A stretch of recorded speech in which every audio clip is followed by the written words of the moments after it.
nous ne parlons forcément pas de la même Europe. Nous pensons d'abord à la France. Tout le monde parle de l'Europe. Mais c'est sur la manière de faire cette Europe que l'on ne s'entend plus.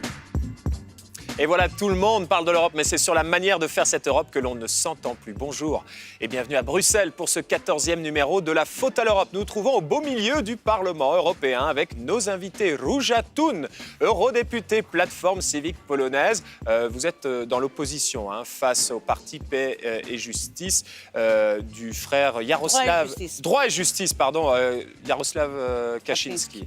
Katalin Landaburu, correspondante de France 24, est également parmi nous, ainsi que Jean Quatremer de Libération. Bonjour à tous. Je pensais paix et justice parce que c'est PiS, donc le P, mais c'est droit et justice. Demandez le programme de La Faute à l'Europe. On va parler du gouvernement polonais qui perçoit chaque année près de 12 milliards d'euros en aide européenne et qui en même temps bafoue les valeurs et principes européens.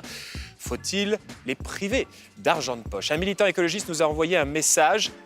Let's make our Europe green again. C'est intéressant. Jean Quatremer, lui, a percé à jour le rêve secret de Donald Trump, figuré parmi les pères fondateurs de l'Europe. Mais tout de suite, une bonne nouvelle pour les Européens. Juste avant de partir en vacances d'été, le 15 juin, les frais de roaming seront abolis à travers l'Union européenne. Alors le roaming, c'est ce qui nous permet d'utiliser notre téléphone portable, nos tablettes à l'étranger. Alors ça veut dire qu'il n'y aura plus de surcoût au grand bonheur des voyageurs et aux grandes dames des opérateurs. Alors ça n'a pas été simple d'en arriver là. Et on est encore bien loin d'un véritable marché européen des télécoms. Roaming, ton univers impitoyable, Hugues J.R. Baudouin.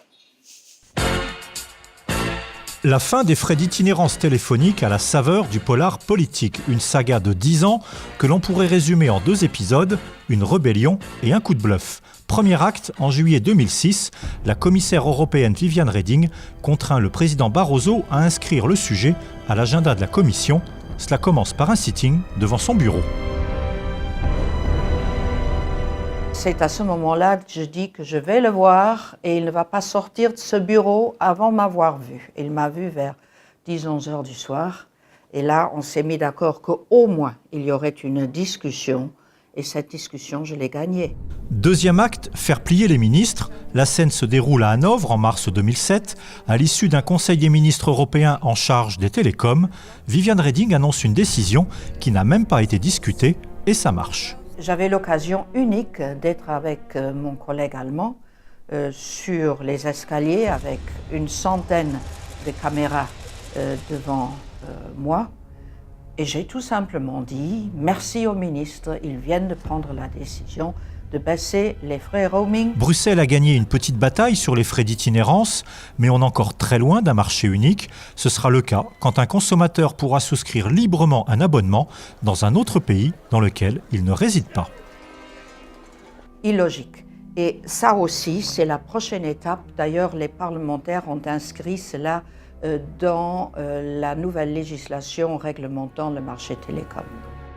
Róża Thun, on présente toujours le roaming.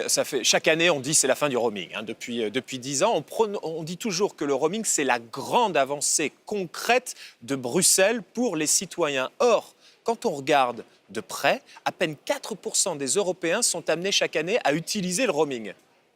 On est quand même bien loin de la grande révolution pour les citoyens. D'abord, on dit chaque année qu'on baisse les prix de roaming. C'est ce prix additionnel, c'est cet argent additionnel qu'on paye quand on traverse la frontière. Et moi, je me bats toujours pour enlever toutes ces barrières qu'il y a encore dans l'Union européenne. Et il y en a beaucoup, et on a enlevé déjà beaucoup de barrières qui nous divisent pays par pays. Mais le roaming, c'est peut-être cet élément qui est le plus senti par tous ceux qui voyagent. Tous ceux qui travaillent à l'étranger, tous ceux qui vont aux conférences, aux foires, de beaucoup d'autres Katialine, occasions. finalement, là, Hugues Baudouin nous a dépeint une véritable saga, hein, une série, un polar, mais elle est loin d'être terminée sur la question du roaming. Oui, elle est loin d'être terminée. Il y a eu des avancées, certes, mais pas encore de révolution. On l'a entendu dans le reportage. D'abord, premier frein, c'est que quand tout le monde ne peut pas choisir l'endroit de son abonnement. C'est-à-dire que moi, je vis en Belgique, je dois prendre un abonnement en Belgique. Et puis, deuxième limite, la tarification des appels à l'étranger reste la même. Qu'est-ce que ça veut dire? Si moi, depuis mon téléphone belge, je veux appeler l'Espagne, ça sera tarifié comme un appel étranger. Or, si je vais en France passer ce même appel, il y aura la disparition des frais de roaming, donc ça coûtera moins cher. En gros, si je me mets donc dans un autre pays, ça me coûte moins cher. Donc c'est une mesure relativement injuste, puisqu'elle vise soit les gens qui vivent évidemment dans les zones transfrontalières, soit les businessmen ou les gens qui ont la chance de voyager. Voilà, mais ça va alors, dans le en mauvais 2004, sens. le coût moyen du Vous avez roaming raison. pour l'opérateur, c'était 12 centimes la minute. Jean. Donc c'est ce que ça coûtait en frais techniques à l'opérateur, mais c'était refacturé à l'usager, donc nous, pauvres pommes, jusqu'à 1,20 €, 10 fois plus. Oui. Donc les opérateurs téléphoniques, ils se débrouillaient bien. Ils s'en sont mis pas mal dans la poche, mais il faut voir que lorsque vous citez le chiffre tout à l'heure de 4% de gens qui utilisent le roaming, d'abord, 4%, c'est 20 millions de personnes. C'est pas rien, hein, 20 millions par rapport à 500 millions. En plus, beaucoup de gens ont pris l'habitude, lorsqu'ils circulent à l'étranger, de couper l'itinérance, c'est-à-dire de couper, par exemple, les données et de ne pas appeler de l'étranger. Donc, ça entrave le développement, évidemment, des appels transfrontaliers. Cela étant, c'est vrai, et il ne faut pas le nier, que cette obsession du roaming très bruxelloise, c'est vraiment, il y a un côté aussi très élitiste. Parce que c'est vrai que nous, on voyage, c'est vrai que moi, avant, j'avais des factures absolument monstrueuses. Parfois, ça pouvait atteindre 800, 900, 1000 € par mois, parce que j'étais beaucoup à l'étranger. Je suis beaucoup à l'étranger. Et déjà, il y a des opérateurs téléphoniques qui offrent des abonnements beaucoup plus à des prix cassés.